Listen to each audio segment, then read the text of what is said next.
আসসালামু আলাইকুম। আশা করি সবাই ভালো আছেন। ইনশাল্লাহ আমি ভালো আছি। আজকে লেগে মুরগির খিচুড়ি আছে, ছোলা বুট আছে, ফুচকা আছে, ঝালমুড়ি আছে। গরুর খিচুড়ি হালিম নাই। তো অনেক দিন পরে যখন আমি বজরশহর থাকতাম, দোকানদারি করতাম বজরশহরে, তখন আমি এই ডিজে শামীম, এই যে দেখেন আমাদের মাঝে থেকে বাংলাদেশ ছিল, আজকে আবার চলে আসছে আমাদের মাঝে।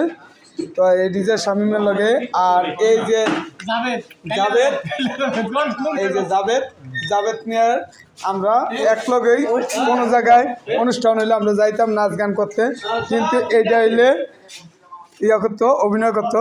আর ওইটা রইলে গজাই চালান দিতাম জাভেদের, আমি হইলে লাড়ি আগায় দিতাম। তো আজকে আমার দোকানে চলে আসছে এই জাভেদ, এখন এখানে খাইতেছে সবাই বজরশহর থেকে। তবে দুঃখের বিষয় একটাই কথা বলতে হয় যে আমাকে বজরশহর বাজার থেকে গোলার বাজার পর্যন্ত যে রাস্তাটা ভালো, একজন মানুষের লোকে একটা ডাক্তার লাগে। এর লিগে আমার দোকানে লোকজন হয় না, নাহলে বজরশহরের মানুষ শতকের মধ্যে 90 জনই আমার দোকানে খাইতে দিত। আর এই যে দামানের পোলাপান দিয়ে আসে, ওর মনে করেন মাজার ব্যথার লেগা এখন আমার দোকানে আসে না, খুবই কম আসে। তো আপনারা যারা আছেন তারাও চলে আসবেন ফতেজঙ্গপুর বাজারে আলম ভাইয়ের ঝালমুড়ির দোকানে। আর আলম ভাইয়ের পেজটারে বেশি বেশি ফলো দিবেন, লাইক দিবেন, শেয়ার করবেন। ঠিক আছে, সবাই ভালো থাকবেন, সুস্থ থাকবেন। আসসালামু আলাইকুম।